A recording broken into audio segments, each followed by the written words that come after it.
धरती से 300 किलोमीटर की दूरी पर स्थापित स्पेस स्टेशन की यात्रा की चाहत लोगों में आज बढ़ी है।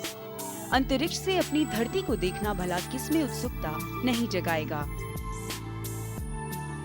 3 अप्रैल 1984 को भारत के प्रथम अंतरिक्ष यात्री स्क्वाड्रन लीडर राकेश शर्मा ने जब अंतरिक्ष से अपनी धरती को पहली बार देखा था तो उनका अनुभव बेहद चौंकाने वाला रहा।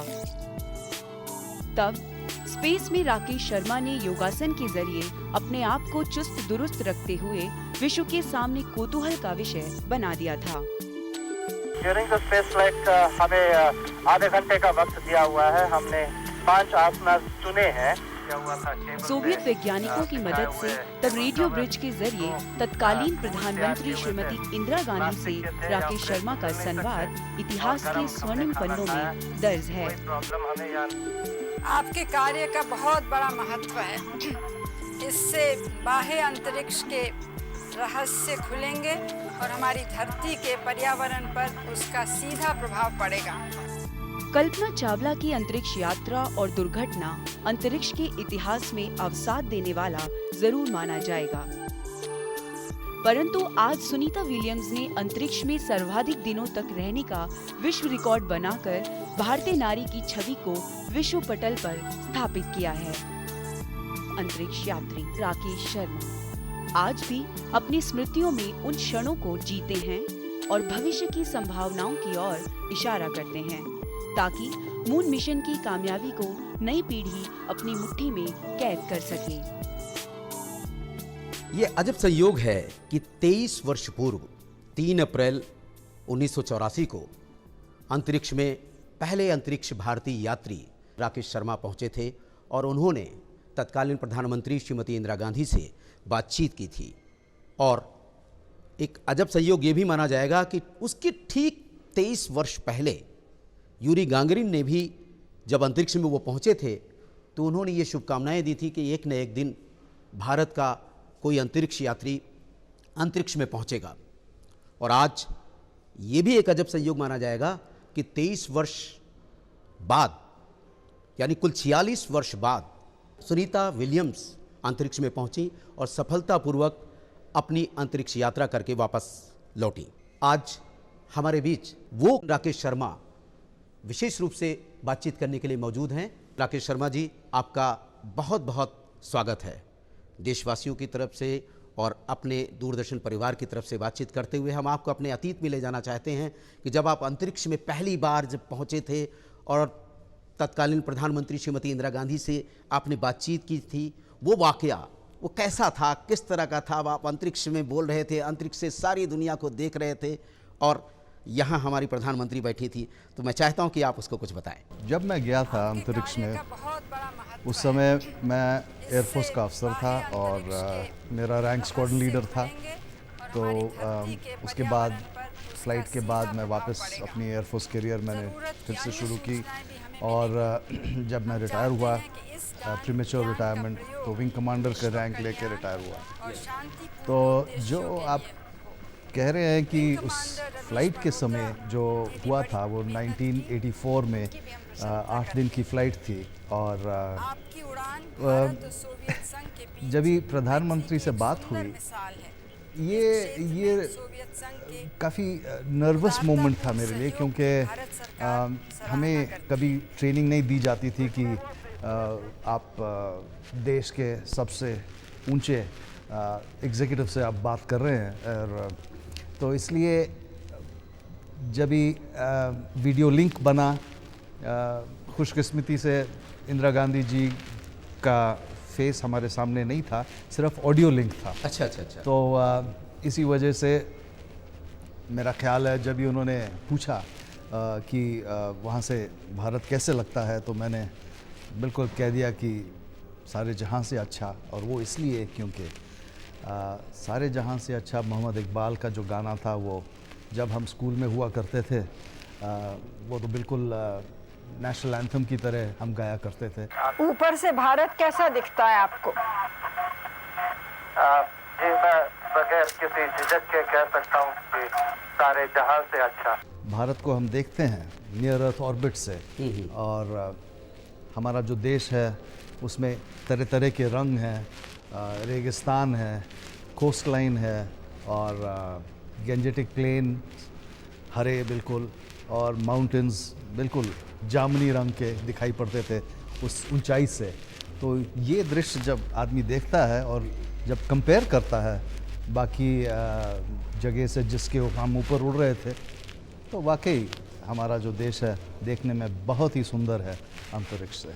तो इसलिए बिल्कुल जो मेरा जवाब निकला था वो सारे जहां से अच्छा। यानी वो मूल मंत्र जो है आपके जहन में गूंजा, जो राष्ट्रीयता का, राष्ट्रीय भावना का जो प्रतीक बन गया था और आज भी बना हुआ है। बिल्कुल बिल्कुल, ये तो मैं कहूँगा कि हमारा जो देश है बिल्कुल यूनिक देश है। कई कल्चर्स, कई लैंग्वेजेस और सब जुड़े हुए हैं हम एक दूसरे से। तो इतनी सदियों पुरानी सभ्यता है हमारी, और मेरा तो ख्याल है कि पूरे दुनिया को हम मिसाल दे सकते हैं कैसे इकट्ठे रहते हैं हम। जब आपने श्रीमती गांधी से बातचीत की, उस समय बातचीत करते वक्त जो क्षण थे, आप अंतरिक्ष में बैठे थे, इधर श्रीमती गांधी थी, आपने जैसा कि बताया कि तब रेडियो ब्रिज से जुड़े हुए थे आप, लेकिन दृश्य नहीं था कि आप इंदिरा गांधी जी से बात कर रहे हैं। तो उस क्षण में आप क्या महसूस कर रहे थे? मैं यही महसूस कर रहा था कि कितना खुशकिस्मत हूँ मैं कि इतने बड़े देश में इतने लोगों के बीच से सिलेक्शन हुई। तो मैं वाकई बड़ा ही लकी रहा हूँ कि मुझे ये मौका मिल रहा है। नियर अर्थ ऑर्बिट से मैं पहला भारतीय देख पा रहा हूँ कि और वैज्ञानिक काम कर रहा हूँ, और मैंने अपने आप को बहुत ही खुशकिस्मत समझा। स्क्वाड्रन लीडर राकेश शर्मा, सारे राष्ट्र का ध्यान आपके तरफ है और हम सब आपको बधाई देते हैं। यह एक ऐतिहासिक कदम है।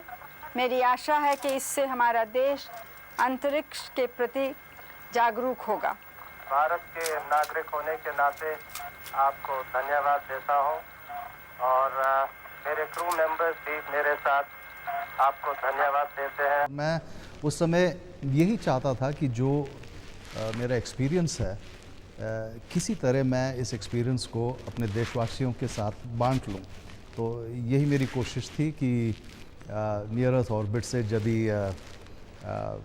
एक प्रोग्राम हमने बनाया था उस समय कि पूरे व्यूअर्स को सारा स्पेसशिप दिखाना, तो ये सब करके मुझे ऐसे लगा कि मैं अपना एक्सपीरियंस अपने देशवासियों के साथ बांटा था मैंने। अच्छा, वो अंतरिक्ष में जब थे आप, तो वहाँ की दिनचर्या 8 दिनों की जी निश्चित रूप से टफ रही होगी, और उस दिनचर्या के साथ आपने उसको एकदम सरल कर दिया कि जैसे हम अपने धरती पर हैं उसी तरह से अंतरिक्ष में भी राकेश शर्मा मौजूद है और उसी तरह की जीवन शैली जी रहे हैं। ये जो स्पेस फ्लाइट होती है वो इतनी महंगी चीज़ होती है कि उसके लिए ट्रेनिंग बड़ी कड़ी होती है। तो इस वजह से जब एक्चुअल फ़्लाइट भरी जाती है तो कॉस्मोनॉट्स और एस्ट्रोनॉट्स को ऐसे लगता है कि कोई ट्रेनिंग सेशन ही चल रहा है। तो इसलिए ज़्यादा कोई दिक्कत नहीं होती काम करने में, क्योंकि आप जो भी काम करते हो वो दूसरी बार नहीं कर पाओगे, और हर मिनट बड़ा कीमती होता है।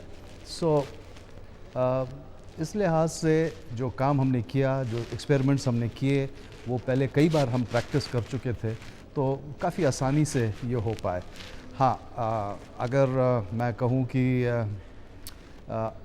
एट ए पर्सनल लेवल आदमी चाहता था कि अगर कुछ फ्री टाइम मिल जाए तो फिर बैठ के लाइक अ टूरिस्ट अपनी विंडो से, पोर्ट होल से देख के, अगर वो समय मिला होता ताकि दृश्य को अच्छी तरह से एंजॉय कर पाए आदमी, उसके लिए ज़रा समय कम था।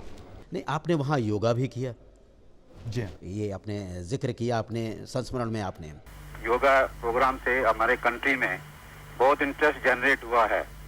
आप अपने टाइम में कितनी बार ये सब आसना कर सकते हैं? आपका मतलब अंतरिक्ष में भी ड्यूरिंग द स्पेस फ्लाइट या? जी हाँ, ड्यूरिंग द स्पेस फ्लाइट हमें आधे घंटे का वक्त दिया हुआ है। हमने 5 आसनास चुने हैं। और आपने भारत की धरती पर जब नज़र दौड़ाया, और यही नहीं उसके आसपास के क्षेत्रों में दौड़ाया, जैसा कि पता है कि उस समय बर्मा के क्षेत्र में कहीं आग लगी थी, आपने वहाँ से इन्फॉर्म किया। बिल्कुल सही कहा आपने कि जब हम भारत के ऊपर से उड़ान भर रहे थे, देन दैनी तरफ ऑफ कोर्स बर्मा आता है, क्योंकि हमारा जो फ्लाइट पाथ था वो दक्षिण से उत्तर की तरफ होता था हर समय, वो थी दिशा हमारे ऑर्बिट की। और उस समय जब मैंने दैनी तरफ देखा तो दिखाई पड़ा काफ़ी सारा धुआं बिल्कुल सीधा ऊंचाई तक जाके ऊपर हवा के दृश्य बदल चुका था, तो वो धुआं बिल्कुल ऐसे लाइन बन के रह गया था। और फिर मैंने रिपोर्ट किया था कि ऐसे लग रहा है कि यहाँ कोई आग लगी हुई है। और उन्होंने फिर पता लगाया, फिर हमारे जो पोजीशन मार्क की और वहाँ से देख के पता लगाया कि ये बर्मा में आग थी, और वाकई में वहाँ के फॉरेस्ट में आग लगी हुई थी। जी आज 23 वर्षों बाद, इसके पहले तो कल्पना चावला भी अंतरिक्ष में पहुंची, जी हाँ। लेकिन दैवयोग था कि वो सफल नहीं हो सकी। और 23 वर्षों बाद आपकी यात्रा के सुनीता विलियम्स वहाँ पहुँच गई, और वहाँ यात्रा करके 6 महीने की यात्रा के बाद वापस धरती पे आई। तो आज अपनी उस अंतरिक्ष यात्रा को में जो आपको सफलता मिली थी, और इन 23 वर्षों में इस अंतरिक्ष की तरक्की को आप कहाँ तक आंकते हैं, किस तरह से देखते हैं? मैं इसी तरह से देखता हूँ कि हर समय ऐसे होता है कि जो पहला बंदा जाता है वो, अगर मुझे पूछा जाए कि क्या ये सही था कि एक स्पेस फ्लाइट के बाद ये सारा सिलसिला बंद हो गया, तो मैं कहूँगा नहीं, इसको जारी रखना चाहिए था। खैर वो हुआ नहीं। सुनीता विलियम्स की जो उड़ान थी वो तो कई ज़्यादा थी, 6 महीने उन्होंने वर्ल्ड रिकॉर्ड बनाया, तो रियली उसका मुकाबला हो नहीं सकता। मेरी जो उड़ान थी वो 8 दिन की थी केवल, और उस समय as per the agreement between Soviet union और भारत के बीच, तो उसके तहत जो भी साइंटिफिक कंटेंट था उस मिशन का वो रियलाइज़ हो पाया था। एक बात और आती, यूरी गागरिन जब पहली बार गए थे अंतरिक्ष में, जब पहुँचे वो, तो उन्होंने ये शुभकामना भी तो दी थी कि एक न एक दिन जो भारत का कोई अंतरिक्ष यात्री यहाँ पहुँचेगा और उड़ान भरेगा और यहाँ अंतरिक्ष का पहला भारतीय कहलाएगा। तो उस अपने विश्व यात्री के बारे में सोचते हुए और आज के क्षण से आज कैसा महसूस करते हैं, क्या कहना चाहेंगे? यूरी गागरिन तो खैर सबसे पहले थे, और वाकई में उनको सारा ऑनर मिलना चाहिए, क्योंकि मैं समझ सकता हूँ कि जब उनके दिमाग में क्या गुजरती होगी जब वो तैयार थे लॉन्च के लिए। क्वाइट फ्रैंकली मैं उतना नर्वस नहीं था, क्योंकि मुझे पता था उस समय कि मेरे से पहले 126 और व्यक्ति पहुंच चुके हैं और सक्सेसफुली वापस आए हैं। पर गागरिन ने जो किया वो बिल्कुल ऊपर दर्जे का था। आप जब अंतरिक्ष में पहुंचे, आज इतने वर्षों बाद भारत को एक तरक्की की नज़र से जब आप देखते हैं कि भारत विकास यात्रा में कहां से कहां तक पहुंच रहा है, हर क्षेत्र में, किसी भी क्षेत्र में आप नज़र दौड़ाइए, चाहे अंतरिक्ष का क्षेत्र हो, चाहे दूसरे अन्य क्षेत्र हों, उसमें आपको क्या नज़र आता है? किस तरह से देखते हैं कि भारत की जो यात्रा आज़ादी के बाद से आरंभ हुई थी, आज कहाँ तक इन 60 वर्षों में हम पहुँचे हैं? अगर मैं देखूं केवल स्पेस में, मैं कहूँगा कि हमारा जो भी कुछ भारत का काम रहा है स्पेस टेक्नोलॉजी में, बहुत ही सफल रहा है, क्योंकि ये तो मानी हुई बात है और दुनिया के सारे एक्सपर्ट्स ये मानते हैं कि पूरे दुनिया का सबसे सक्सेसफुल और सबसे सस्ता स्पेस प्रोग्राम भारत का है। और मेरा ख्याल इसके लिए पूरी क्रेडिट जानी चाहिए विक्रम साराभाई को और उनके टीम को और इसरो के जो सारे वैज्ञानिक हैं इतने सालों में। उन्होंने विक्रम साराभाई जी ने ये कहा कि जो भी हम करेंगे स्पेस के एरिया में, उसके जो फ़ायदे हैं वो कॉमन मैन तक पहुंचने चाहिए, और वाकई वही हुआ है। इसी की बदौलत हमारी टेलीविज़न, हमारे टेलीफोन्स आजकल टेलीमेडिसिन चल रहा है, ऊपर से रिमोट सेंसिंग का इतना मटेरियल और इन्फॉर्मेशन हमें आ रही है, और इस सब के फ़ायदे सबको हो रहे हैं।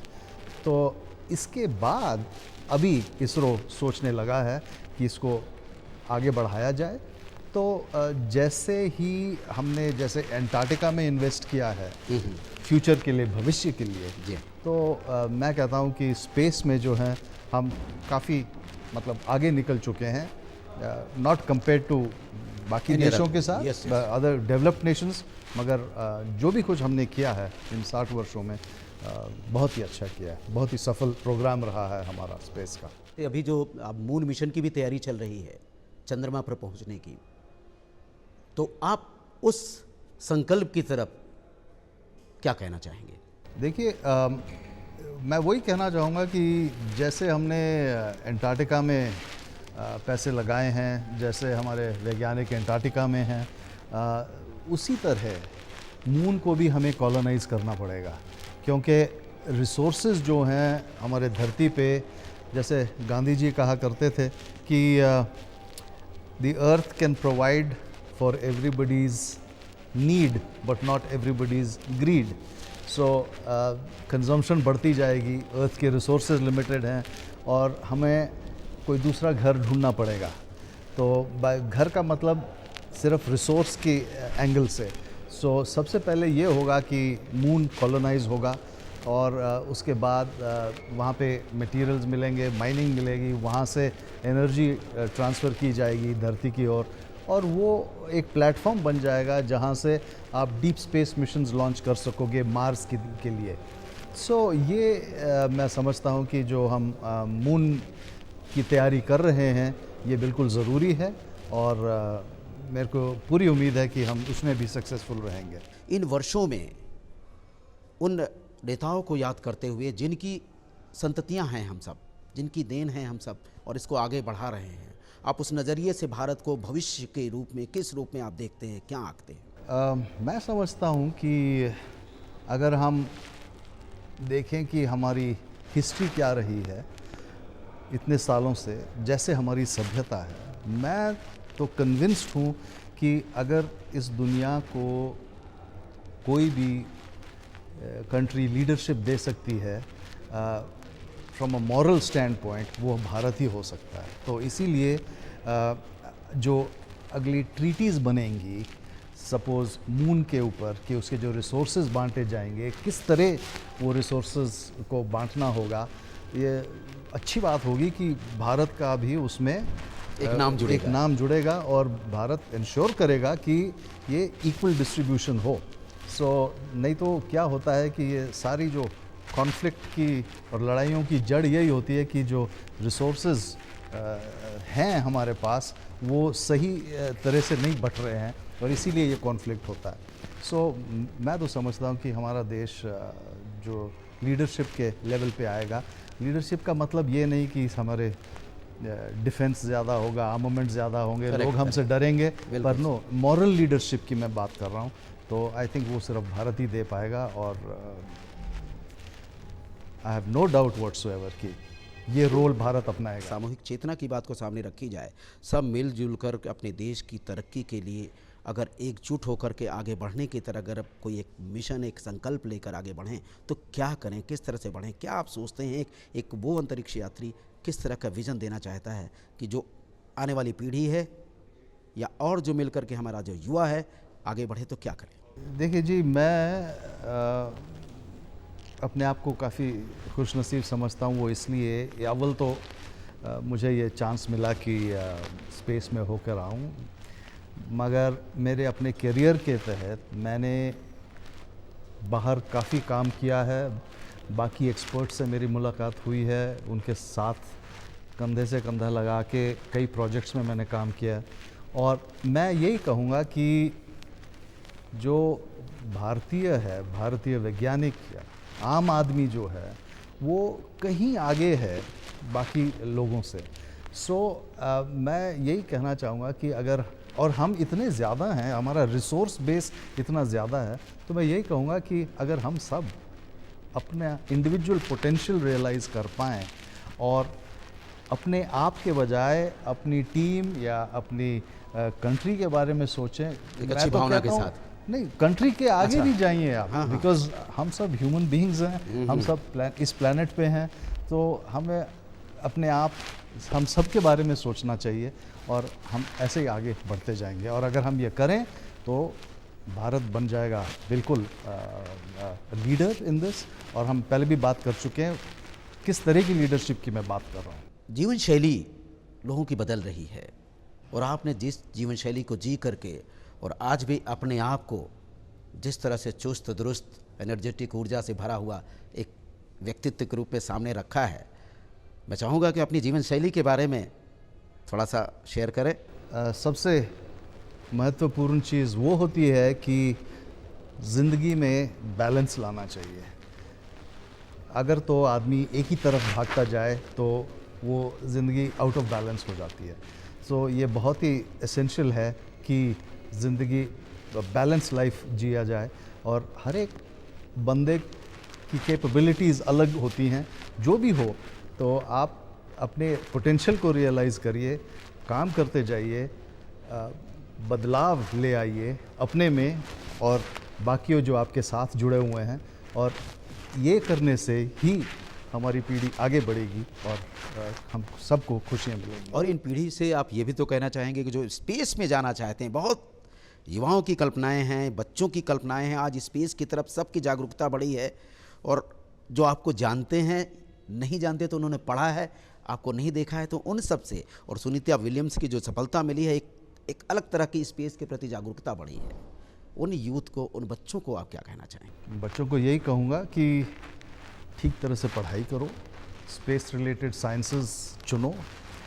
स्पेस जो है आपका भविष्य है, हमारी ज़िंदगी उसके साथ जुड़ी हुई होगी अगले सालों में।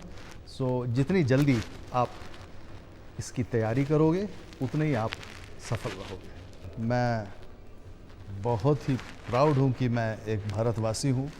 और हालांकि अंतरिक्ष में जाने के बाद हर आदमी का जहन में बड़ा इफ़ेक्ट आता है और उसका दृष्टिकोण है वो थोड़ा सा बदलाव लेता है। वो अपने आप को पंजाबी नहीं समझता है, इंडियन नहीं समझता है, मगर वो समझता है कि वो इस प्लैनेट का एक सदस्य है। सो इसीलिए मैं ये कहूँगा, मगर ये सोचने के बावजूद मैं खुश हूँ कि ये जो मेरे को दृष्टिकोण मिला है वो इसलिए मिला है क्योंकि मैं भारतीय हूँ। सो मैं अपने जड़ों को नहीं भूल सकता, मैं अपनी सभ्यता को नहीं भूल सकता। और मैं समझता हूँ कि मैं बहुत ही खुश नसीब हूँ कि मैं भारतीय हूँ।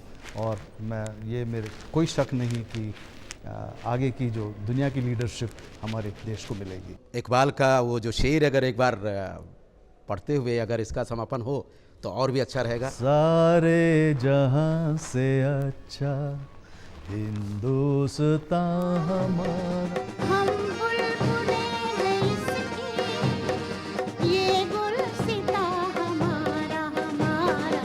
सारे जहां से अच्छा हिंदुस्तान हमारा, हम बुलबुलें हैं इसकी, ये गुलसिता हमारा हमारा। सारे जहां से अच्छा। बहुत बहुत धन्यवाद राकेश शर्मा जी, आपने दूरदर्शन से और दूरदर्शन के सारे देश विदेश में बैठे दर्शकों के लिए बातचीत की। आपको बहुत बहुत धन्यवाद।